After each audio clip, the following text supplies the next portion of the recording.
sa ikatlong linggo sa ating pakigbisog against a formidable enemy. As always, I give my sincerest gratitude to all those who are fighting in the front lines, our doctors, nurses, allied health professionals, police, soldiers, civil servants, and everyone performing essential services in the private sector. I assure you that your efforts will be rewarded. Your heroism will not be forgotten. Saludo kami sa inyo. Let me thank the LGUs who are doing their best to contain the spread of the virus in your localities. I see that you are employing innovative programs and initiatives to address the needs of your constituents. Yan ang dapat tulungan. Rest assured that the national government is behind you as we safeguard the welfare of our people in your communities. I issued an order to Executive Secretary Mijaldea, clearly laying down the responsibilities of each department in implementing the Bayanihan to Heal as One Act. I have given them their marching orders, emphasizing the need for sufficient authority so that they do not have to go back to me and ask for clearance for each and every action they have to take.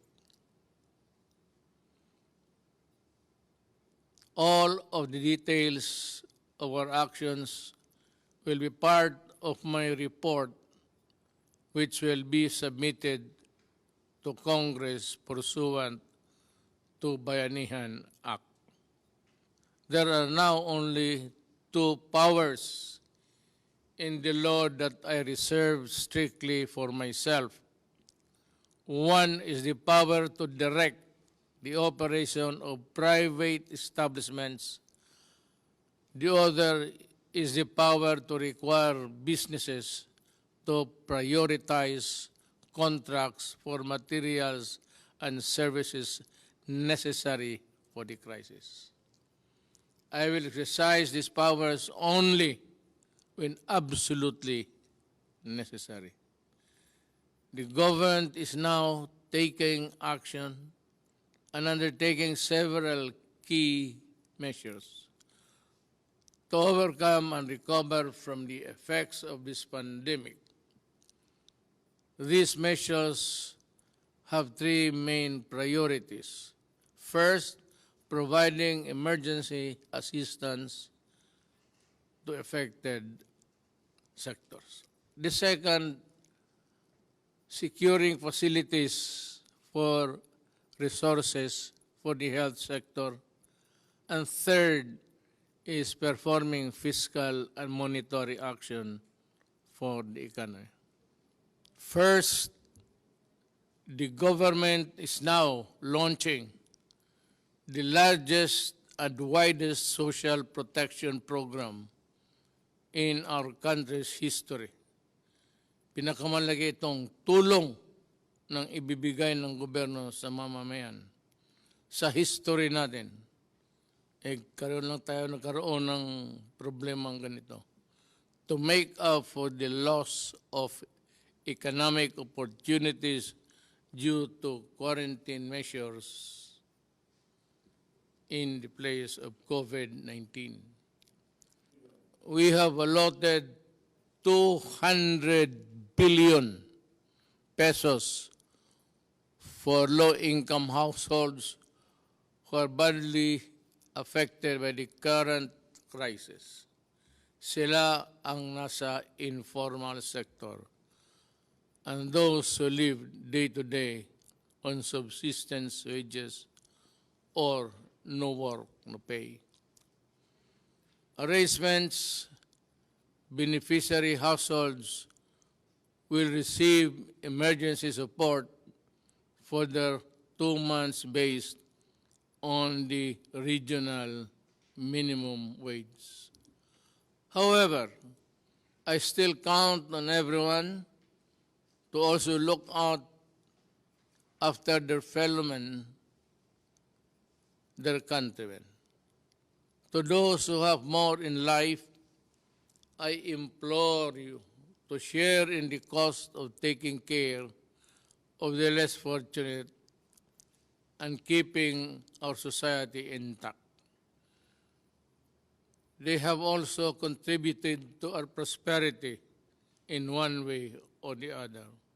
So let us support them in this crisis. Okay. Let it be said that in the hour of our country's greatest need, we all look out for and help each other. Buksan natin ang ating puso sa nangangailangan. I also appeal to the private sector to contribute in any way you can in dealing with this national emergency.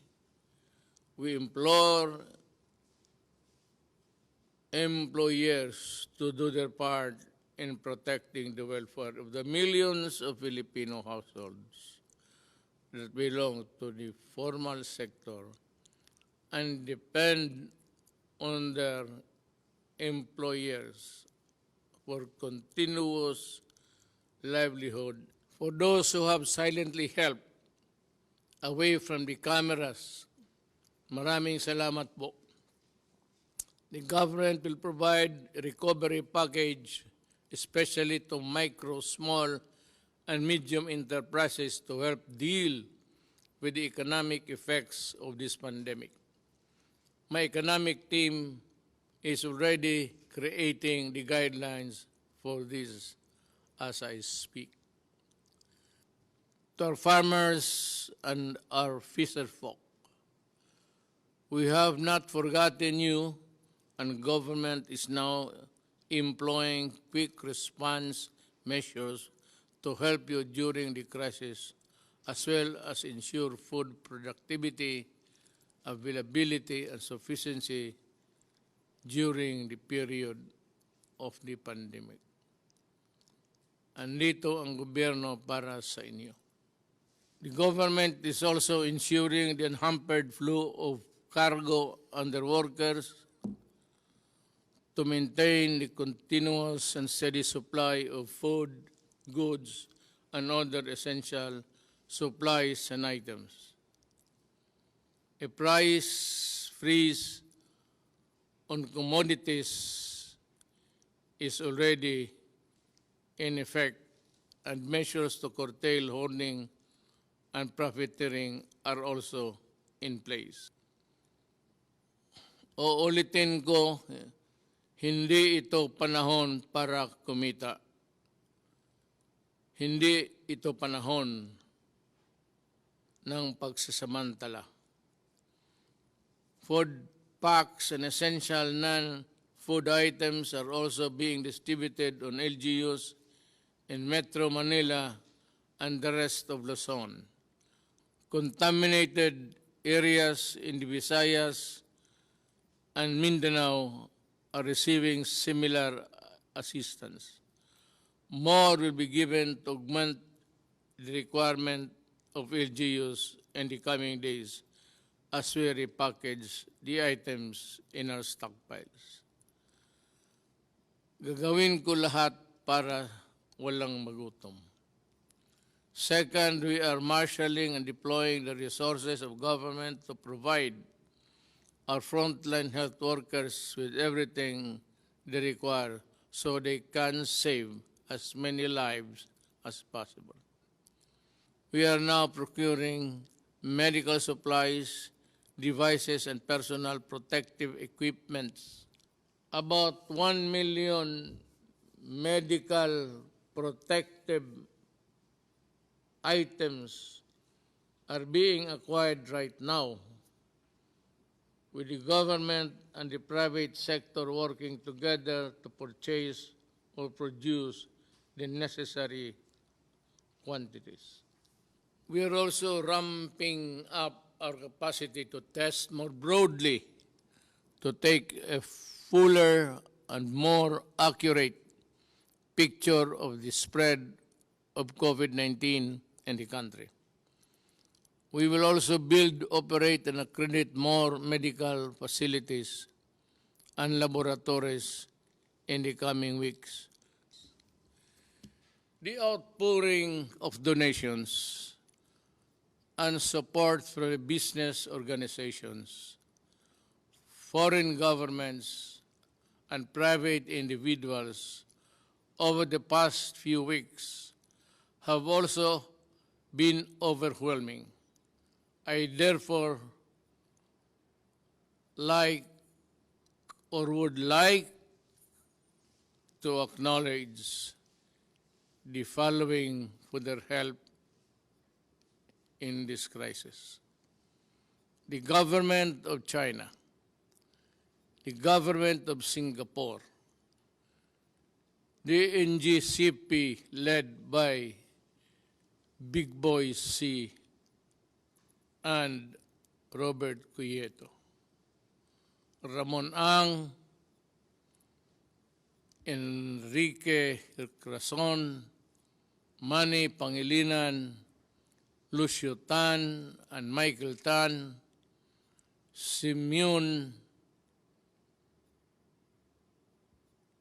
Hio of Shop Philippines, Century Peak Corporation, Gutianon Yap, Udema Foundation of Dennis Oy, also Robert Singh, Archie Po, yung who suffered loss, mga buhay niya, empleyado niya, pati yung aeroplano na crash on a evacuation mission to Japan. My condolences to the families, and I assure you na tutulong kami sa anumang paraan. Do not be discouraged. PAGCOR headed by Andrea Domingo, the World Health Organization, Mammoth Foundation, China, Jack Ma, Seriaco Lopez, Global Fund America Cares Foundation, UNIFPA, Aboitiz Foundation, D&L Corporation, Golden Tupper, Lander Superstore, Unilab Foundation, Alliance Global, Philippine Disaster Resilience Foundation, Temasek Foundation, as well as the countless others who have sent their assistance in our time of need.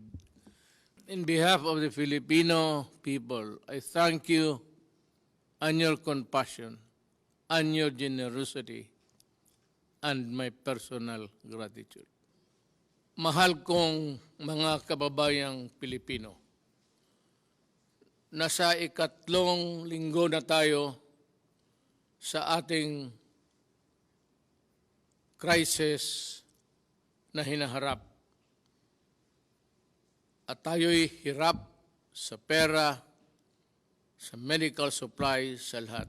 Dati ho naman talagang kulang ang pera natin at kulang ang medical supplies. At hindi lang ho tayo, pati yung Amerika, ganun rin. Kasi hindi natin akalain buong mundo na ganun kabilis, 2 araw lang after receiving the advice from China, the crisis was already here, COVID-19. Ang masasabi ko lang, meron tayong 200 billion na binigay sa akin ng Kongreso para gastusin ko. Yun naman ho ang ginagamit kong pakalat ngayon ng pera para mabigyan ang lahat. Galing doon sa walang trabaho, may trabaho, kalahating trabaho, ang mga mayaman hindi nakasali. Ako na may umaasa na itong ating mga trabahante na Pilipino ay gawin nila ang lahat para sa pakanan ng ating bayan. At ang kami dito, gawain ko ang buong kaya kong gawin para ho sa inyo. Kaya nga hindi ako nakalabas, ilang araw, 2 araw. Pero usually, in times of crisis, kailangan ang isang trabahante ng gobyerno na binigyan ho ng trabaho para humarap sa inyo, makipag-usap sa inyo. Ito ho ang garantiya ko. Ginagawa namin ang lahat ng makakaya namin. May mga doktor na, mga nurses, attendants na matay. Sila yung nasawi ang buhay para lang makatulong sa kapwa. Napakaswerte nila. Namatay sila para sa bayan. Yun ang dapat, ang rason na bakit tayo mamatay. Huwag tayong mamatay sa ibang rason na sagasaan ka lang at wala ka namang ginawa. It would be an honor to die for your country, I assure you. At ako naman ang filosofiya ko ganito. Sa nagtatrabaho, kung protected ka lang, make yourself fully covered, protected, para hindi lang madisgrasya. Pero ang doktrina ko sa buhay, ako, si Rodrigo Duterte, kung panahon ko na. So, ganun na lang ang pagtingin ko kasi wala mo rin akong magawa. Pumupunta ako doon sa mga lugar na may gera. Pumupunta ako doon sa may lugar na may pumuputok yung bomba. Pumupunta ako doon sa likod ng mga sundalo at nagrakrakan sila ng... hindi ko masabi kung kailan ako. Kaya sabi ko na lang, Diyos ko, pag panahon ko na, kunin mo na ako. Huwag kang mag-atubili.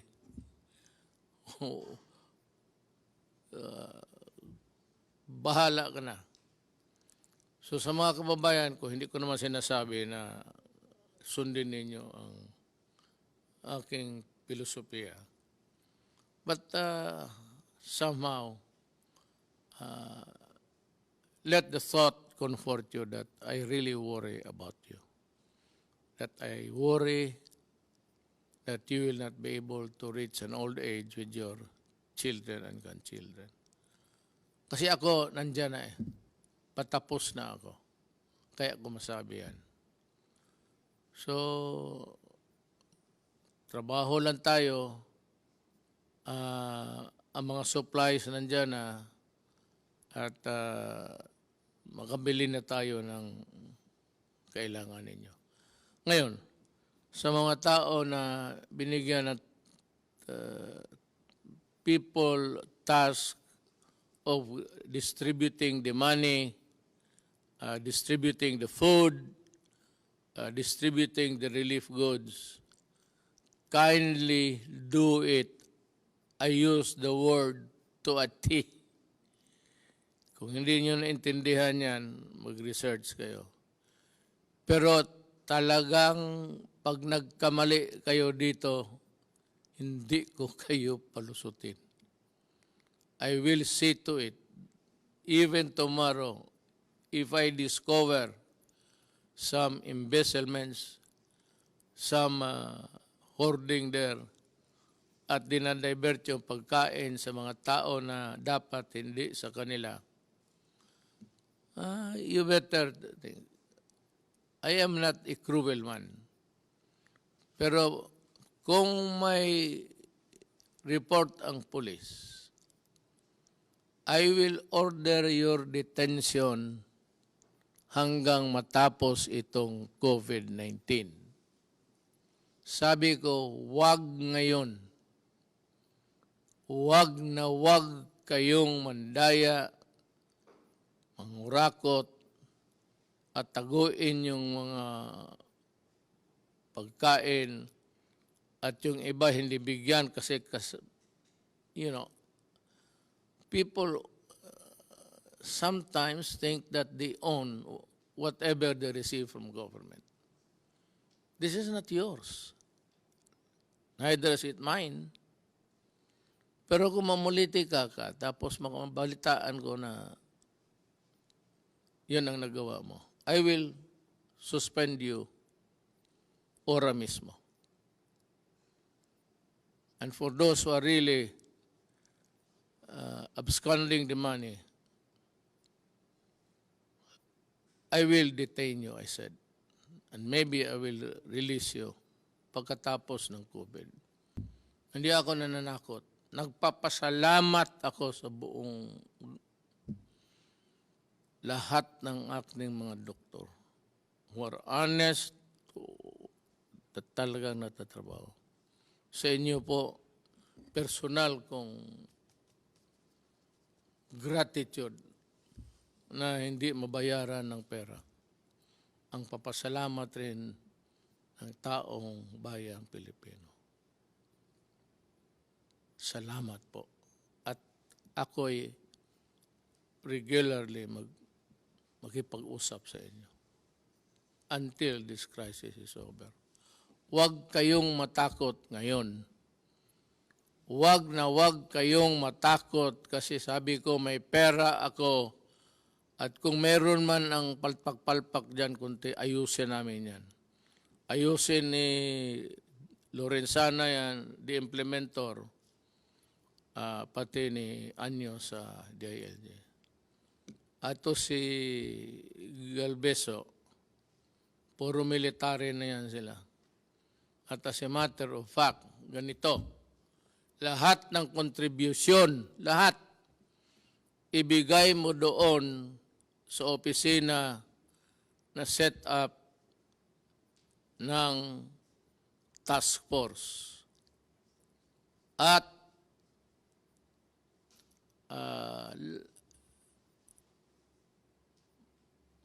kung may releases man lahat, accounted dyan, tapos then there's another audit in the integrity of the procedure.